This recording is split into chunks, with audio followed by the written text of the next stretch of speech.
This is my 2023 Nissan Titan. I've had it for a year. This is what I think.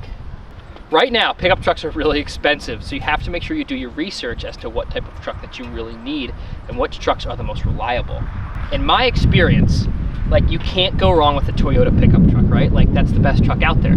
I've actually heard that the newer 6-cylinders that they're putting in the Toyota pickup trucks are actually having some pretty catastrophic failures. The thing that really aggravates me is I feel like every manufacturer is overcomplicating pickup trucks. You have EcoBoost, you have e-torques, you have power boosts, you have lightnings. It's like, where have we gone? Why are we overcomplicating pickup trucks? You're buying like a moving living room. It doesn't make any sense. So when I went out to look for a pickup truck, I tried to find like the oldest tried and true, right? Like that old 2006 Chevy Silverado, no frills. And I actually landed on a Nissan Titan. This has a 5.6 V8, big strong motor, doesn't have turbos or anything like that, a normal automatic transmission, no weird hybrid powertrains or no CVT transmissions, no e-torques, nothing weird like that, just kind of a basic pickup truck. It has a normal power steering pump. It has a super serviceable engine. It doesn't have all these weird electronic modules. It's actually a relatively basic truck. And I'll tell you, I'm really impressed with it. Nissan has some really cool paint options too. This is the Baja Storm, and they have a bunch of other cool, they're, you know, outdoorsy looking paint options. So there's a few things on the exterior I don't love. It definitely feels like cheap and chintzy. Like the doors like feel kind of hollow.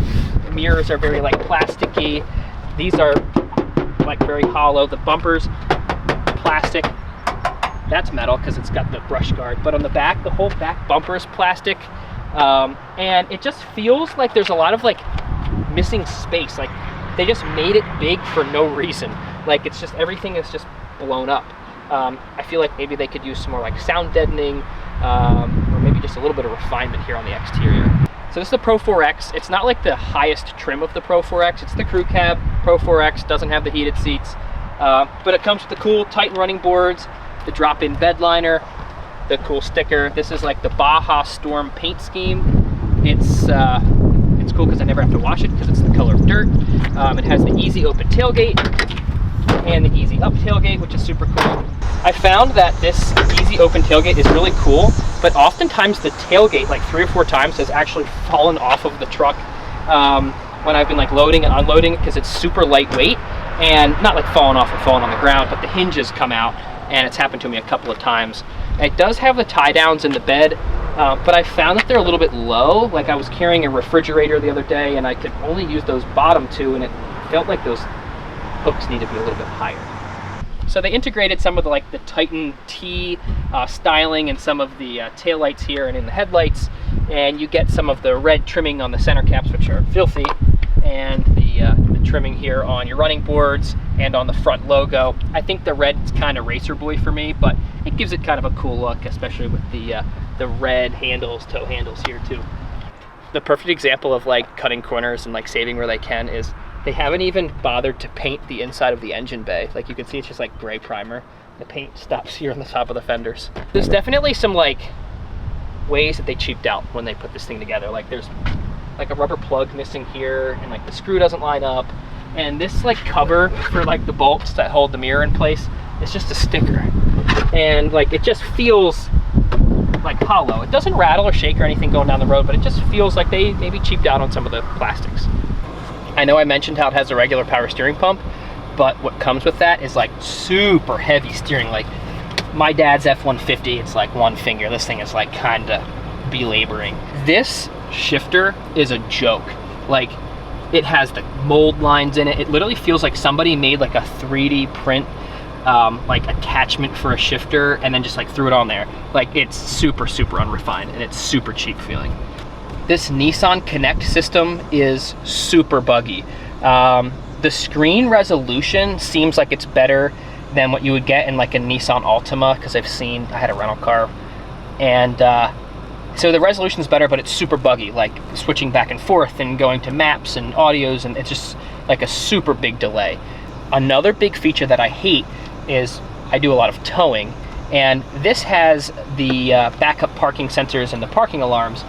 And if I'm towing my boat like on the boat launch and I'm going forwards and backwards and forwards and backwards, you have to turn the parking sensors on and off every time you go forward, reverse, every time. And it has like that auto braking. So if you're in reverse and you forget to turn that off and your boat's right behind you, it's gonna be like, and stop the truck for you. That's super annoying when you're trying to go forward, backward, like backing in a trailer. This has the cruise control that keeps you a certain distance away from the car in front of you. That works really good. Everything else is super simple. The HVAC controls work really good. The four-wheel drive controls are super easy. It's got a bajillion chargers everywhere. I don't have to show you that. Tons and tons and tons of storage. Really comfortable armrest here. It has a AC plug, so you can plug stuff in this household style. You know, these like switches for the lights are like super glitchy and finicky, and like it just feels like the plastic is like super unrefined in here. I mean, maybe that's what you get in the Pro 4X or something like that, but you definitely can tell that it was just like whipped out of the mold and snapped together. So this is like the lower trim model Pro 4X that doesn't have the real heated leather, but it has this cool like almost like camo looking like design in the seats and like some of the orange stitching. We had that in my Maverick with that orange like trim, and again, I think it's like a little bit too like racer boy for me, but it gives it like a cool contrast here on the inside. Back seat space is super impressive back here. Like I said, this is my personal truck. I've been using it for at least over a year now. We have a baby seat in here that's rear facing. I've got tons of room on both of these, tons of leg room for the adults. The seats flip up if you want extra storage space, but I would say this row of seats actually has more room than the second row in my wife's minivan.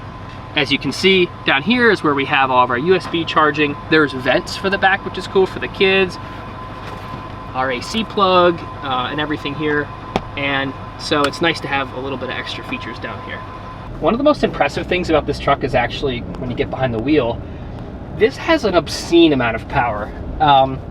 The towing capacity is really impressive as well. I've had a handful of trucks. I own a used car dealership, so I get the privilege of driving a lot of vehicles. And I'm really impressed with how this thing goes down the road. The suspension with the Pro 4X feels really capable. I have had this on like the dirt and the sand. I've had it in the snow. Super, super good with the traction.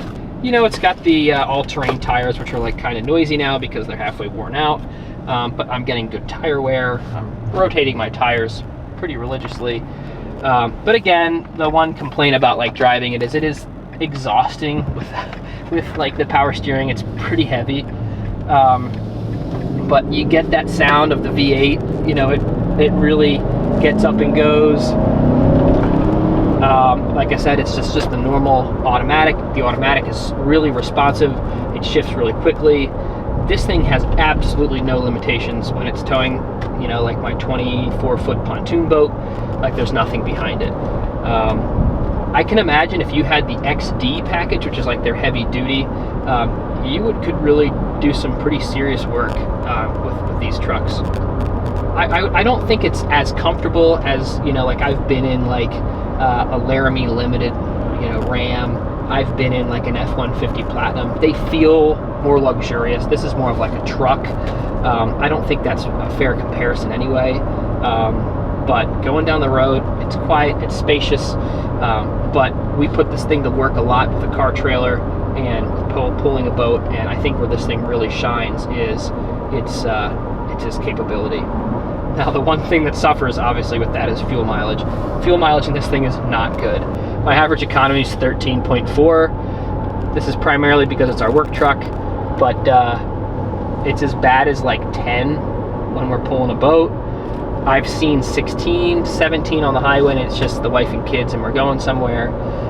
So it definitely, I understand why some of these manufacturers are doing some of these weird goofy things like the e-torques and the power boosts and things. We're trying to get better fuel mileage. I get it. It cost me like $100 to fill this thing, and it chews through the fuel. But this isn't my everyday driver, so it's okay if I get 14, 15 miles to the gallon. It's not a big deal. I'm not overly impressed with the sound system. Like I said, I didn't get the fancy upgraded sound system, so this is just the factory. It does what it needs to do. It's just definitely not going to win any audio contests, that's for sure. Apple CarPlay, Android Auto, they all worked really good, pretty seamless. Yeah, this screen is still super buggy, and going back and forth between the different settings, it's super laggy. I have had a couple times where it's just like crashed completely and had to restart. There was one instance when I had my AC, when I would fire up the truck in the morning, my AC would not work until I cycled the blower motor on and off, and then it, for some reason, came back to life. I've had multiple recalls in this truck. One was for the four-wheel drive system and a couple other things, and I just feel like between my wife's Kia minivan and this thing, like every other day I'm getting a letter in the mail for some sort of safety recall. It goes down the road nice. The Pro 4X, I can imagine, package makes everything a little stiffer, but we're not uncomfortable going down the road when we go up to like road trips to Massachusetts, especially if you put a little load in the bed. Things soften out really good. The tires are a little bit noisy. I probably won't go with these general grabber tires again that came on it from the factory. I'll probably get something a little less aggressive. So we talk about how crazy expensive pickup trucks are right now. The price of this truck was $57,000 and some change, which actually is on the lower end of what a lot of these pickup trucks are going for. And Nissan had some crazy incentives. They gave me $12,000 off of the sticker price because it was a leftover model year. I bought it at the beginning of 2024. The craziest part was 0% financing. I mean, where are you gonna get that right now? Like, mortgages are 8% and most car loans are like 10%. So 0% finance, that was super attractive. So in a world where pickup trucks are like $1 bajillion and everything's overcomplicated, I've actually found that Nissan might be the answer. I can't believe I'm saying that, with Nissan and all their problems they had with the CVTs in their cars, and I would never put a Nissan on my lot, and I actually find that I like this truck more than any other truck I've ever had. I think there's a lot of American influence in this truck.